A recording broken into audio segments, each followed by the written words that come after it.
talking to young people in the South and Arise Africa Arise, we also believe that a lot of people could look up to you, and we thank you that you were very brave enough to come on board to say that I want to spread this message of hope and encouragement to the young people at large. Yes, ma'am. Throughout. So this is a token of appreciation from Arise Africa Arise. President Ben Mutupi said I should give this, but you have to use it for the work Yes, ma'am. Yes, of AAA, so that we spread even more messages. You know that we are living in 4IR, so times has changed. Everybody's on cloud, so everybody's here. Yes, and thank you very much once again. Thank you very much, ma'am. I appreciate it. Thank you.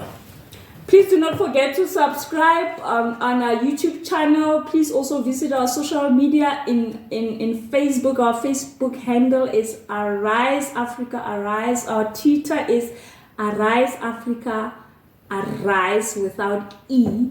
And look down, subscribe, share, comment. Thank you very much. I'll see you in the next session. Mandla. Welcome to Let's Talk Arise Africa Arise. Today next to me is a very vibrant, compassionate, energetic young person. His name is Quinton and he resides in Naturena. Quinton is a very vibrant young person in the community who really inspires me. And he's also an activist, an active member of AAA. He's a young person, a card-carrying member in our youth structure, and also a recovered addict.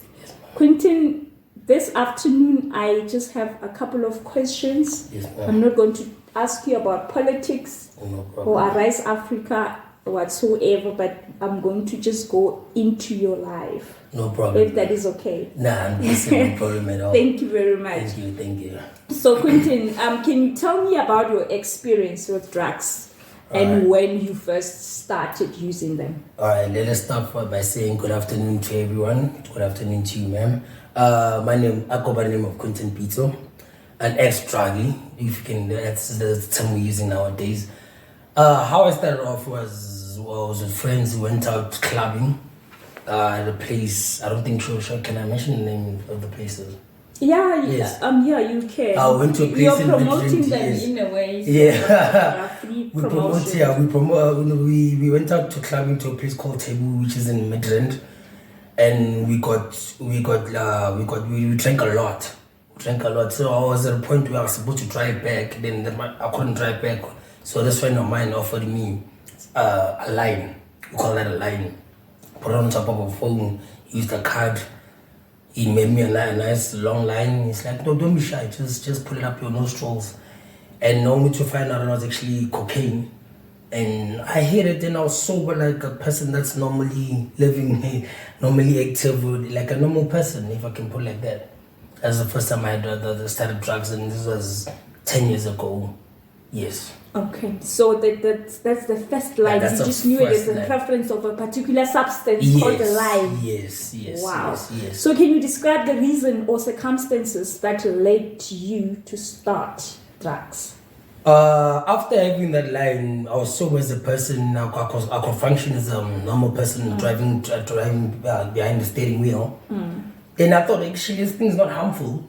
Actually, it was not harmful. It's like, oh wow, I'm okay. Then the following time, the next time, I was like, hey man, where do you get that thing? Because we're gonna drink a lot today again. Because we call it a party drug actually nowadays. Because you get so infused and so energized by it that you just don't care whatever happens to you, because you're intoxicated already in your mind and you're blocked by seeing the true reality of life. Wow, that's strange. Yes. So have you ever experienced any negative consequences as a result of drug use, such as health issues, maybe contradicting legal or you being legal problems? Yes, ma'am. You ever had a strained relationship with a loved one, Is there any negative consequences? Yeah, there's a lot. I can give you a whole book about it actually, but like I just cut nice and sweet and short. First of all, when you're on drugs, you become a person that you not absolutely well know because you're intoxicated by substances and chemicals in your head, and you become such a stranger to your family because you're always paranoid. But first start, does it have health impact? Yes. Impact. Yes. It's fatigue, anxiety. You become quite. It eats your brain inside slowly, but you don't notice it because you're so addicted to it, and you think it's the only solution that you have to all the problems. Yes. Okay. So firstly, your heart rate goes to a maximum, and which is not good. And because I ended up even starting to sleep on top of my heart so I can sleep properly because I couldn't sleep the way my heart was pumping so much. And once I was there, that's when I realized, okay, wait, I'm becoming a druggie now. I'm an addict officially because I could not live off it. I could not live without it. And I could not sleep without it. Actually, I didn't sleep at all for like 3 days. Yes, ma'am. Oh, so have you ever been on the wrong side of the law? Honestly speaking, there was, I don't know, I wouldn't call it luck. I don't think using drugs, having drugs on you as a person is luck when the police come to you. But like, fortunately, I got away with it because I had it in the right place or some way. Did you pay a bribe or? Well, they were suspecting because after we bought, the police just arrived. They were suspecting that we had the things, but we hid it in a place where they cannot find.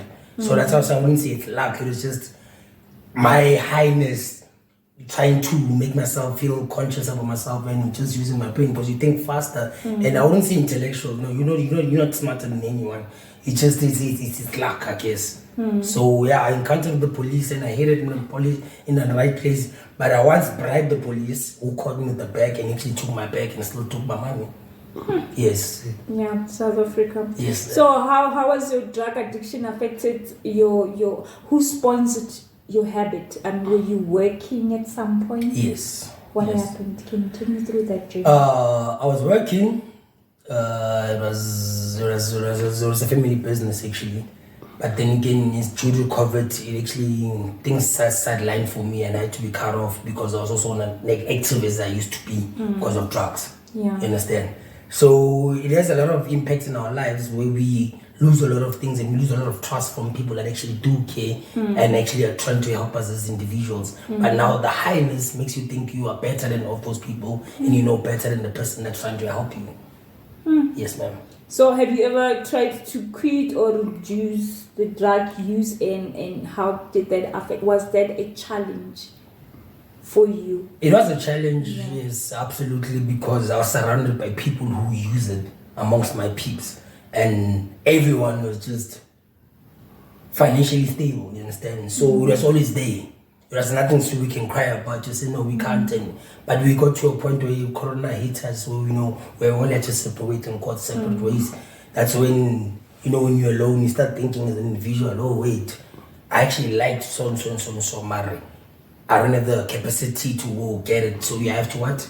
Take my laptop into cash converters so I can get the money so I can get the product. Yes, ma'am. You haven't tried to sell the drug yourself, or I have having to work with foreigners, because it is largely known, it's common sense that any South African would think, or it has just that halo effect that Nigerians are the ones that are actually supplying drugs in South Africa. So I just want to check with you, who are supplying you, or have they ever tried to recruit you to be a mole for the drug transportation? The recruitation, if that's a word, but like I've never been asked to actually, as an entrepreneur, I tried as individual to say, oh wait, this place gives more than this place and they cost more.